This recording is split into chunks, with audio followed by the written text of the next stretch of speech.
हरिओम नमस्ते। आप सभी को education of yoga YouTube channel में स्वागत है। मैं आपका मनोज सर। आज मैं importance of subjective experience in daily yoga practice इस सब्जेक्ट के बारे में आपको इन्फॉर्मेशन दूंगा, उसका कॉन्सेप्ट ओवरव्यू दूंगा। मैं योगा थेरापिस्ट हूँ और उसके साथ साथ नेशनल जज भी हूँ, सिर्फ योगासन में, योगासन फील्ड में। मैं इस यूट्यूब चैनल में क्लास 12 योगा का पूरा कॉन्सेप्ट ओवरव्यू देता हूँ। चलिए आज देखते हैं क्या है कि जो हमारा subject experience in daily yoga practice में।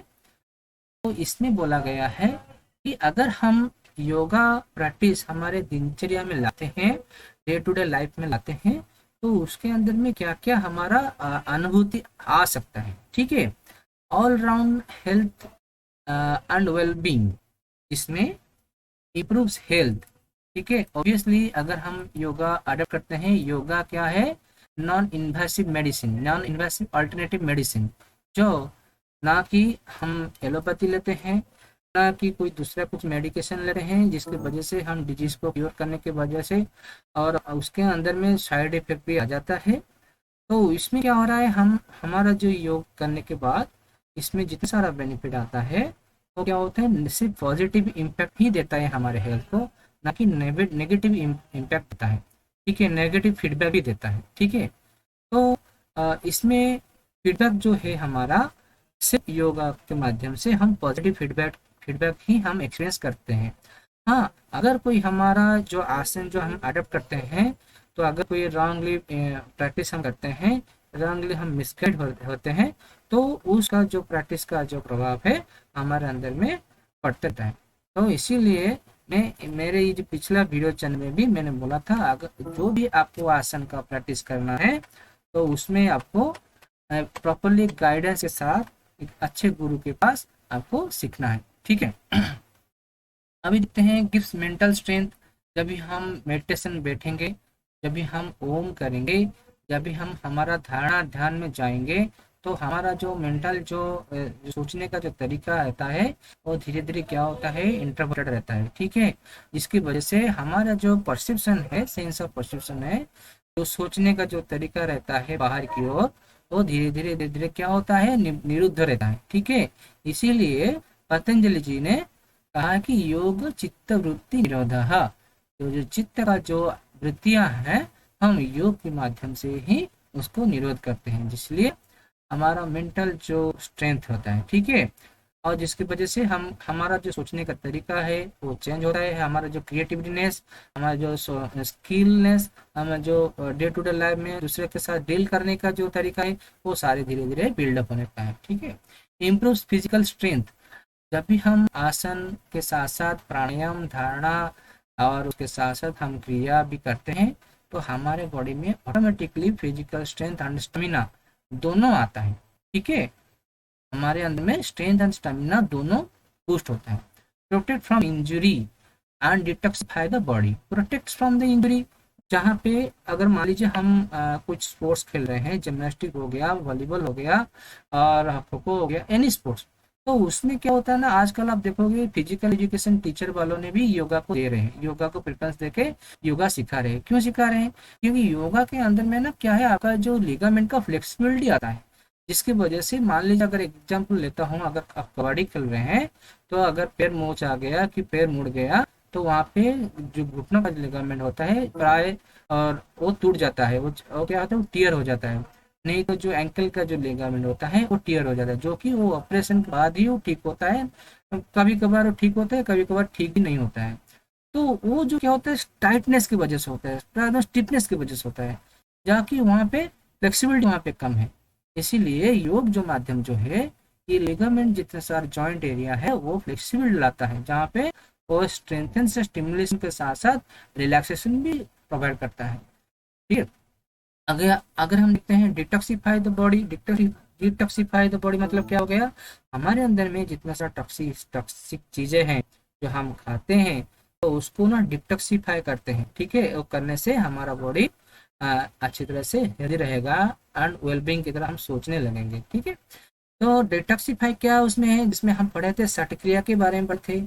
हाँ, जिसमें हम धोती बस्ती नौली टाटका कपालभाति के बारे में हम पढ़े थे। तो वो सारी चीज़ क्या होता है, इंटरनल क्लींजिंग हो रहता है और एक्सटर्नल क्लींजिंग भी रहता है, जिसकी वजह से हमारे अंदर में जो टॉक्सिफिकेशन रहता है, जो टॉक्सिक जो रहता है, जो पॉइजन रहता है, जो खाने के बाद होता है, जो एसिडिक फॉर्मेशन रहता है, अगर वो ज़्यादा रहता है हमारे अंदर में डाइजेशन की पार्ट के लिए बहुत सारे इश्यूज लाता है। अगर हमारे अंदर में टूल्स रहता है, हमारे अंदर में कोलेस्ट्रॉल ज़्यादा रहता है, तो हमारे अंदर में मेटाबॉलिक जो डिसऑर्डर है वो धीरे धीरे बिल्डअप होने लगता है, जिसकी वजह से हमारे जो दिनचर्या में वो उसको इतना इसका इतना प्रभाव पड़ता है कि हमारे अंदर में बहुत सारे कम्युनिकल डिजीज और नॉन कम्युनिकल डिजीज हो धीरे धीरे बिल्डअप होने लगता है। ठीक है। और ज़्यादातर आप देखोगे कि जिन लोगों का डायबिटीज हो गया, हाइपरटेंशन हो गया, तो वो क्या है, ऑटोमेटिकली बिल्डअप होने लगता है ये टॉक्सिक के वजह से। तो देखते हैं नेक्स्ट क्या होता है, कंट्रोल बॉडी वेट। ऑब्वियसली अगर हम डे टू डे लाइफ में योग का अडॉप्ट करते हैं, उसकी जितने सारे आसन, प्राणायाम, क्रियास, प्रैक्टिकल वे ऑफ लिविंग है, जिसको हम राज योगा में भी चल देखते हैं, अगर हम उसका अडॉप्ट करते हैं तो हमको हमारे क्या होता है, बॉडी वेट नॉर्मल रहता है। ठीक है। Best solution for stress relief, अगर हम रिलैक्सेशन, जैसे रिलैक्सेशन आसन क्या हो गया, शवासन हो गया, और बहुत सारे एडवांस रिलैक्सेशन टेक्निक भी है। हाँ, एक शवासन में जैसे हम देखते हैं बिहार मुंगेर के जो उनके पास है योग निद्रा, तो वो सारे क्या होता है ना, स्ट्रेस आराम से मतलब ईज से वो रिलैक्स हो जाता है जितना बड़ा स्ट्रेस होगा। Then peace of mind, obviously अगर आपका बॉडी एंड आपका आपका माइंड अगर स्टेबल है, वेल बैलेंस्ड है, ऑब्वियसली आपका पीस ऑफ माइंड जो है वो पीस भी रहेगा। Improve immunity, high level of awareness. Improve immunity देखो, एक एग्जांपल मैं यहाँ पे देता हूँ, जहाँ पे आपके सामने अभी करेंटली एक पैंडेमिक चल रहा है, और अभी और रिसेंटली क्या हुआ था, उसका इतना टिगरिंग था, कितने लोग मर गए सारा वर्ल्ड बेसिस में।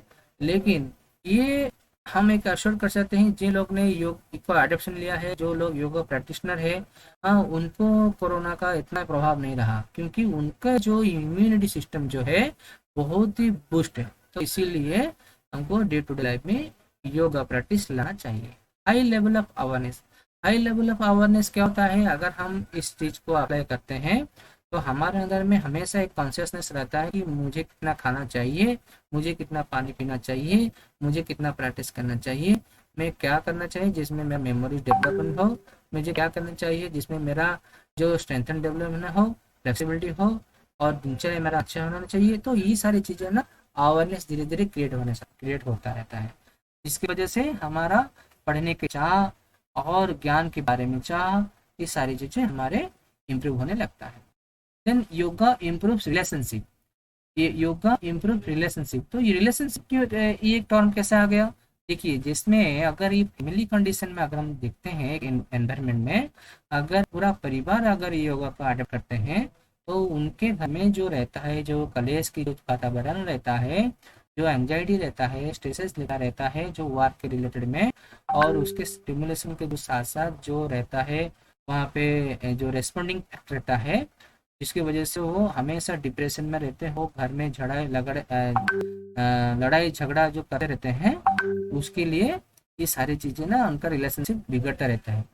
अगर पूरा फैमिली अगर योगा को अडॉप्ट करते हैं, तो धीरे धीरे धीरे सभी के अंदर में समतम भाव का जागृत होता रहता है, जिसकी वजह से क्या होता है, उनके अंदर में करुणा का भाव, दया का भाव, मुदिता का भाव, ये सारी चीजें भाव उत्पन्न होने लगता है, तो जिसकी वजह से उनका माइंड क्या है, स्टेबल होता रहता है।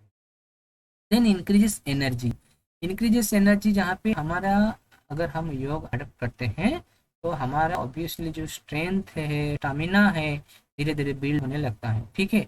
जिसकी वजह से हमको हम जो काम करते हैं, वो काम करने के लिए इमिडिएटली हम थक नहीं जाएंगे, हमको और करने के लिए चाह रहेगा और उत्साह भी बढ़ेगा, और उसके साथ साथ हम स्किल भी उसमें भी ऐड कर सकते हैं, जो हम जो सोचते हैं उसको हम अच्छी तरह से अप्लाई करके हमारा जो टारगेट है हम अच्छी तरह से उसको फिल कर सकते हैं।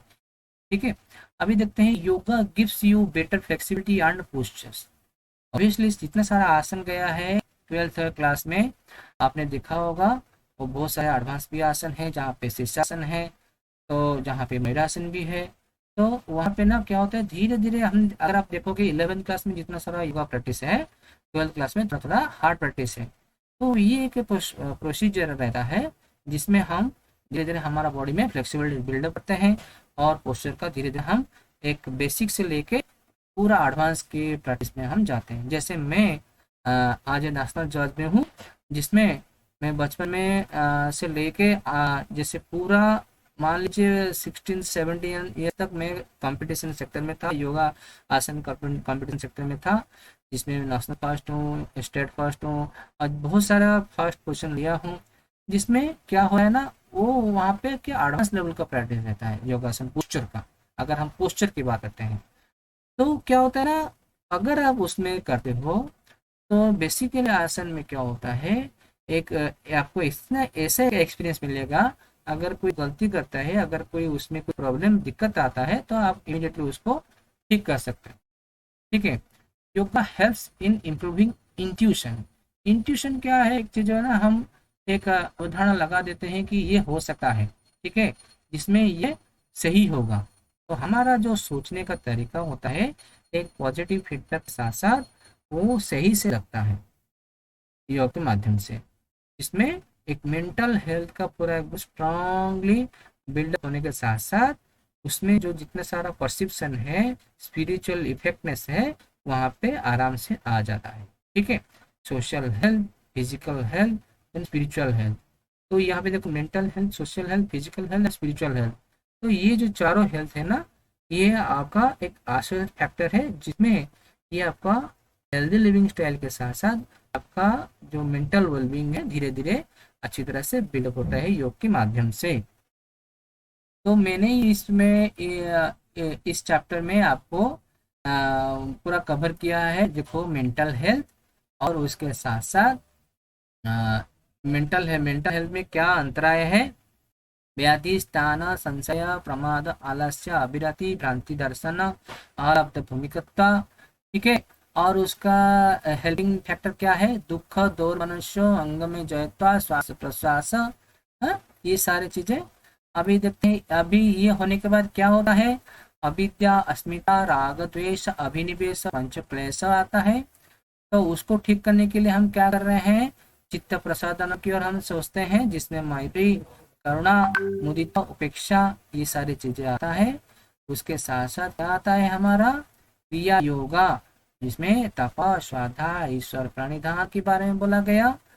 अभी उसके साथ साथ क्या बोला गया, अष्टांग नियम में भी बहिरंग योगा, अंतरंग योगा के बारे में भी बोला गया, जिसमें यम, नियम, आसन, प्राणायाम, प्रत्याहार, धारणा, ध्यान, समाधि के बारे में बोला। अभी यम के बारे में क्या बोला है, अहिंसा, सत्य, अस्त्य, ब्रह्मचार्य, परिग्रह। नियम के बारे में क्या बोला था, शौच, संतोष, तप, स्वाध्याय, ईश्वर प्रणिधान।